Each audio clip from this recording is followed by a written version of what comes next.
Ahim, Ahayot, Haverim, Haverot, todos tenemos algo en nuestro sistema. Se llama pecado, se llama transgresión de la Torá, de las instrucciones del Eterno. Y no tenemos ninguna excusa. Nosotros no podemos arguir que tenemos ignorancia, porque la ignorancia no es lo mismo que la inocencia. Yahweh se ha revelado a sí mismo y nos ha dejado las cosas claras como el agua. Y el Eterno, Él tiene una tolerancia cero por el pecado.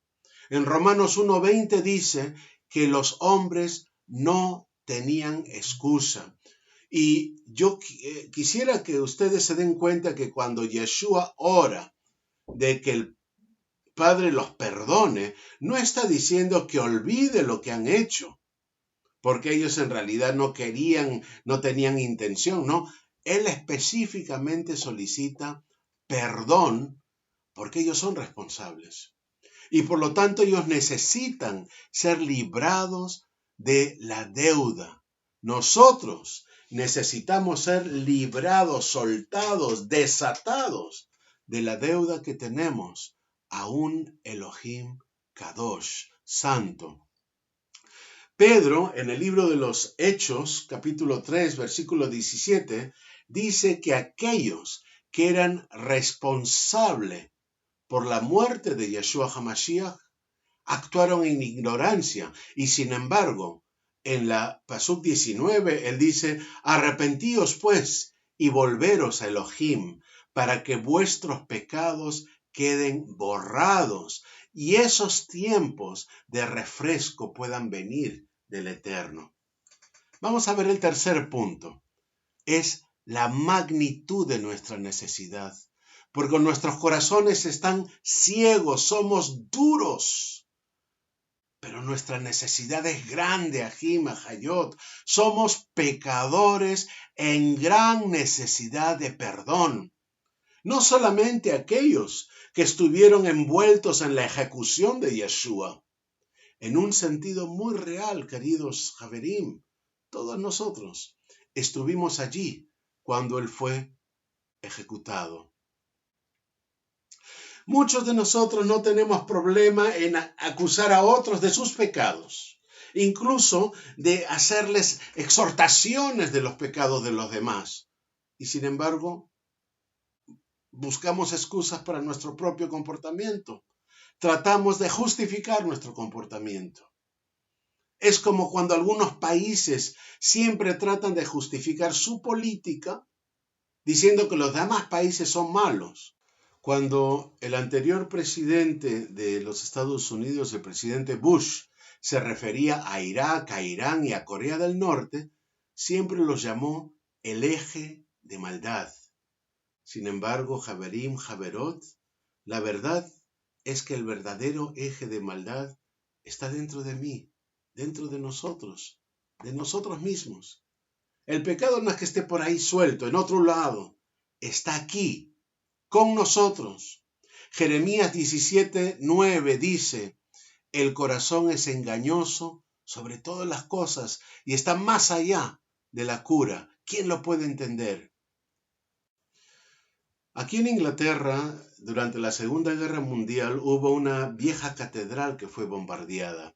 Y en los años 60 se construyó una catedral nueva justo al lado de las ruinas de la vieja catedral.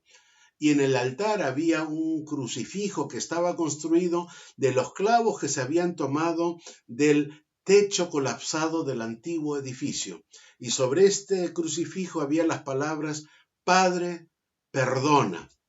Y muchos visitantes eran molestos por esto, porque ellos querían decir, ¿qué? Padre, perdónalos. Es decir, Padre, perdona a los alemanes por haber bombardeado este hermoso lugar de adoración. El motivo es porque las cosas, o sea, que Gran Bretaña también necesita confesar sus pecados. Dice Romanos 3:23, porque todos han pecado y todos quedaron cortos de la gloria de Elohim. Todos nosotros somos culpables y necesitamos arrepentirnos, hacer teshuvah, cambiar de camino para que nuestros pecados sean borrados. En cuarto lugar, la cuarta verdad que aquí vemos es la identidad de Yeshua, cómo se identificó él. El primer grito fue dirigido al Padre. Hasta este punto, él mismo pudo perdonar los pecados de otros sin pedir que el Padre lo hiciera. Pero en Mateo 9:2 dice, toma corazón, hijo, tus pecados están perdonados. ¿Por qué pide ahora que los pecados sean perdonados en vez de directamente pronunciar él mismo este perdón? Es porque Yeshua se ha identificado con su pueblo y está a punto de dar su vida como reemplazo, como sustituto de su pueblo. Y su muerte es el pleno pago por la pena, la condenación de haber transgredido la Torá. es el pago por todos aquellos que no guardaron la dabar de Yahweh. Él arguye con el Padre, con la autoridad, para que acepte el sacrificio de su propia sangre humana en nuestro nombre. Él es nuestro representante. Cuando Él ministró en la tierra, Él tenía el poder y la autoridad para perdonar los pecados, porque Él sabía que más adelante todo esto se trataría el día de su muerte, el día de su sacrificio. Ahora, Él está intercediendo en nombre de personas de corazones duros, como todos nosotros, como yo y como también ustedes, Ahim Ahayot. Él está intercediendo para que se acepte el sacrificio de sangre de su vida, que está ahí colgado del madero. El que no necesitaba ningún tipo de perdón porque Yeshua no tenía pecado, murió para que todos nosotros que estamos condenados pudiéramos tener vida eterna. Al quedar la condenación ya perdonada, borrón, cuenta nueva, ahora nos toca obedecer para que mediante la obediencia a la Torá podemos asegurar el tener una eternidad con Yeshua. Fíjense, en 2 de Corintios 5:21, Yeshua es el que no conoció pecado. El Eterno le hizo pecado por nosotros para que fuéramos hechos justicia de Elohim en él. En quinto lugar, el triunfo del Ahava, del amor del Eterno. Yeshua pidió perdón por lo imperdonable inmediatamente después de haber sido clavado en el madero. El hombre estaba mostrando la vileza del corazón humano en toda su fealdad, ¿no? Cuando la criatura ejecutó al Creador, cuando triunfó el Ahava del amor divino, diciendo: Padre, perdónalos, porque ellos no saben lo que hacen.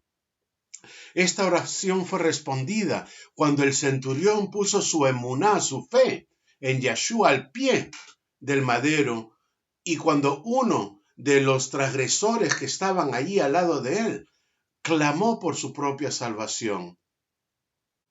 Esta oración fue contestada de manera profunda en ese día de Shavuot, de Pentecostés, cuando en Hechos 2:41 sabemos de que hubo 3,000 personas que aceptaron la Besorá, que aceptaron las buenas nuevas, efraimitas que volvieron a Israel en un solo día. Esteban incluso modeló este tipo de oración justo antes de morir, cuando él clamó en Hechos 7:60, Adón, no les tomes en cuenta este pecado. Y el versículo termina diciendo, habiendo dicho esto, durmió. Y ahora, queridos Ahim, queridas Ahayot, vienen las preguntas para nosotros. Preguntas que todos tendremos que contestar. Tú, donde estás, en el lugar que estés, tienes que contestar esta pregunta. Primera pregunta, ¿tú has sido perdonado? Si Yeshua puede perdonar a aquellos responsables por matarlos, entonces Él puede perdonarte a ti. Nadie está fuera del alcance de su oración de perdón. Nadie ha sido lo suficientemente bueno para salvarse a sí mismo. Y nadie es lo suficientemente malo para que el Eterno no pueda salvarlo. Todos nosotros, Javerín, Javerot, somos cómplices en la muerte de Yeshua y cada uno de nosotros necesitamos perdón. ¿Cómo nosotros podemos aprovechar el perdón? Podemos aprovecharlo reconociendo nuestros pecados, porque pedir perdón también requiere la aceptación del perdón. Cuando tú reconoces, Javerot, que tú has pecado, que tú has transgredido la Torá, que tú has sido desobediente a pesar de lo que has leído en la dabar de Yahweh. Cuando tú puedes reconocer sin miedo, sin temor, sin ningún tipo de tapujo, que tú no has cumplido con todo lo que Yahweh nos pide y eres transgresor de la Torá. Vamos a ver, en primer lugar, uno de los primeros mandamientos nos dice que debemos de tener a Yahweh, tenemos que amarlo con toda nuestra mente, alma, corazón y fuerzas. O sea que mi primera pregunta para todos nosotros, ¿realmente estamos amando al Eterno de esa manera? ¿Nosotros le estamos dando nuestro primer pensamiento a Él?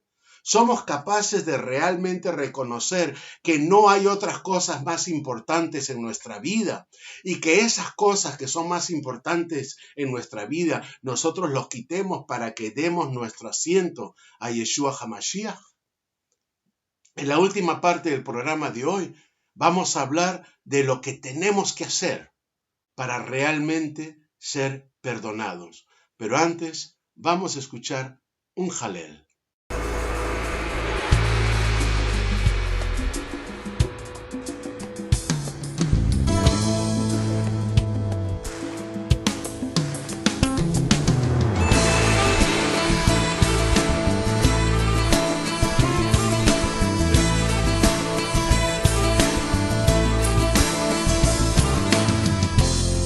Yahweh, Yahweh, ven a tu amada Israel. Yahweh, Yahweh, danza con ella otra vez. Yahweh, Yahweh, ven y haz de ambos pueblos uno.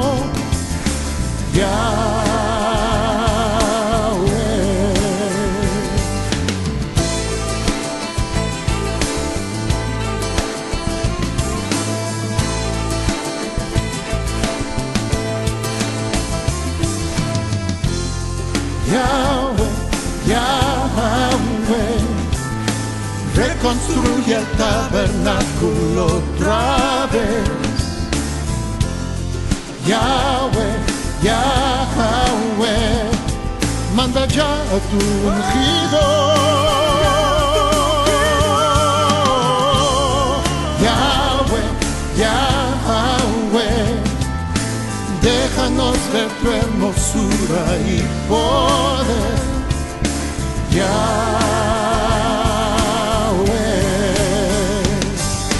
y que el sol brille otra vez por las calles de Jerusalén,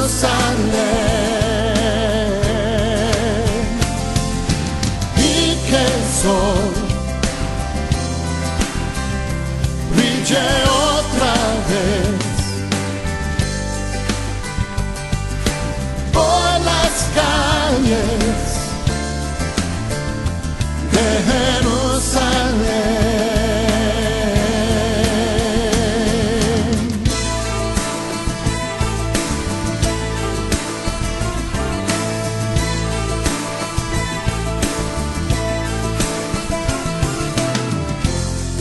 Yahweh, Yahweh, reconstruye el tabernáculo otra vez.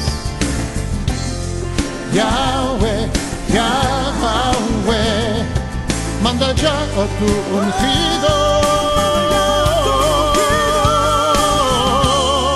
Yahweh, Yahweh, déjanos ver tu hermosura y poder. Yahweh, oh, y que el sol brille otra vez, oh, por las calles de Jerusalén, oh, y que el sol brille otra vez por las calles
Ahim, Ahayot, ¿qué tenemos que hacer nosotros para realmente aprovechar este perdón de Yeshua? ¿Acaso nosotros hemos sido perdonados para pecar una y otra y otra y otra vez?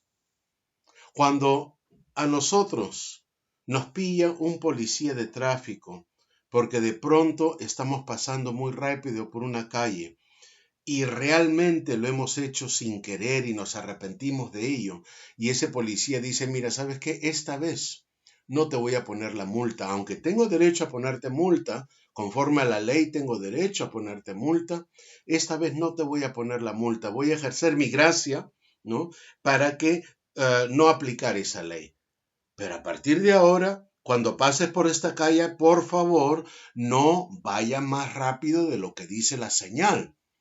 Tú tienes que ir dentro del límite de la velocidad. De esa manera, no tienes que estar sufriendo la multa de nadie. Ahora, si dentro de una semana resulta que el policía vuelve a pararnos porque estamos corriendo en el mismo lugar y también por exceso de velocidad, ¿por qué nos va a perdonar la multa? Si ya hemos sido claramente advertidos. Tal vez el policía en ese momento diga, ¿sabes qué? No solamente te voy a poner una nueva multa, sino que la multa que no te puse la semana anterior te la voy a sumar a la multa de ahora. Por eso dice la Dabar que la condición del hombre que regresa a su propio vómito, que regresa al pecado, es peor que el hombre anterior. O sea, cuando él habla de que el espíritu inmundo que ha salido del cuerpo, pero ¿qué pasa? Ese cuerpo está vacío. ¿Por qué? Porque no tiene el espíritu, no tiene la palabra, no tiene la dabar. Sencillamente el espíritu se ha ido porque esa persona no ha crecido, no ha sido discipulada, continúa en pecado, continúa en transgresión, no ha sido realmente llena de la Ruach HaKodesh. Entonces el espíritu inmundo regresa y regresa con 7 demonios, espíritus peores que el primero. Por lo tanto, nosotros tenemos que tener claro que la salvación no es un tema de juego. La salvación es un tema muy serio que nosotros tenemos que tener en cuenta. Yeshua, todo ese sufrimiento, todo ese dolor, Él lo padeció para que tú te arrepientas y cambies de camino. Eso es el significado de Teshuvá. A veces dentro del cristianismo creemos que arrepentirse es sentir pesar por haber hecho algo malo o por haber transgredido alguna ley. Ahim, Ahayot, hay personas que sienten pesar por robar, pero siguen robando. Hay prostitutas que sienten pesar por prostituirse y siguen en el camino de la prostitución. Hay personas que pueden sentir pesar por no guardar los mandamientos, por no guardar el Shabbat, por no estar guardando una alimentación pura, pero siguen sin guardar Shabbat, continúan comiendo cerdo u otros alimentos impuros, siguen haciendo cosas que no son apropiadas, que no son correctas. Ahim Ahayot, tenemos que entender que este precio pagado por nuestro Adón ha sido un precio severo, ha sido un precio doloroso. Muchas personas creen que porque Yeshua es Elohim, que Él como hombre no sufrió todos los dolores de hombre, sus músculos sufrieron, su sangre se derramó, dolió, Él todas sus terminaciones nerviosas sintieron el dolor, Él padeció. No fue una cosa gratuita, fue un padecimiento realmente importante. Él sufrió por todos nosotros. Por eso, Ahim, Ahayot, tenemos que estar preparados, no solamente porque Yeshua nos perdonó, sino porque estamos dispuestos a cambiar nuestro camino, a cambiar nuestro rumbo. Tú, si tú sigues teniendo en tu corazón muchas cosas mundanas, líbrate de esa levadura. Ya lo estuve hablando en alguno de los programas anteriores. Cuando en Sión toque el shofar, cuando Yeshua nos recoja para llevarnos a su reino, para llevarnos allí, a esa tierra prometida, tú tienes que estar listo. Tú tienes que estar lista, Jot. Tienes que estar preparada. No puedes decir en ese momento, oh, a último momento voy a pedir perdón. Porque Él va a mirar tu corazón y saber si realmente ese pedido de perdón es sincero y si realmente hubo una intención de cambio de camino, si es auténtica, teshuvá, o solamente es una emoción del momento. Les digo una cosa, por emociones nosotros no somos salvos. Nosotros no somos salvos porque gritamos más. Nosotros no somos salvos porque nos movemos más. Nosotros somos salvos porque tenemos fe en Yeshua, porque lo amamos. Y por cómo lo amamos, nosotros guardamos sus mandamientos. Por eso, prepárate, que tengas Shavuot Tov, una semana de bendición, y prepárate para cuando en Sion empiece a tocar la trompeta, cuando tú escuches la trompeta y Yeshua te está diciendo, ven, bien que tú has sido fiel, tú has guardado auténtica teshuvá, tú te arrepentiste de verdad. Toquense una trompeta, suénala en los montes. Tóquense una trompeta, porque el día del Señor llegó. Tóquense una trompeta, suénala en los montes. Tóquense una trompeta, porque el día del Señor llegó. Aleluya, Señor poderoso. Aleluya, Yeshua es Rey. Tóquense una trompeta, suénala en los montes. Tóquense una trompeta, porque el día del Señor llegó. Una vez más. Tóquense una trompeta, suénala en los montes. Tóquense una trompeta, porque el día del Señor llegó. Aleluya, Señor poderoso. Aleluya, Yeshua es Rey. Yeshua es Rey. Tóquense una trompeta, suénala en los montes. Tóquense una trompeta, porque el día del Señor llegó. Tóquense una trompeta, suénala en los montes. Tóquense una trompeta, porque el día del Señor llegó. Una vez más. Tóquense una trompeta, suénala en los montes. Tóquense una trompeta, porque el día del Señor llegó. Aleluya, Señor poderoso. Aleluya, Yeshua es Rey. Yeshua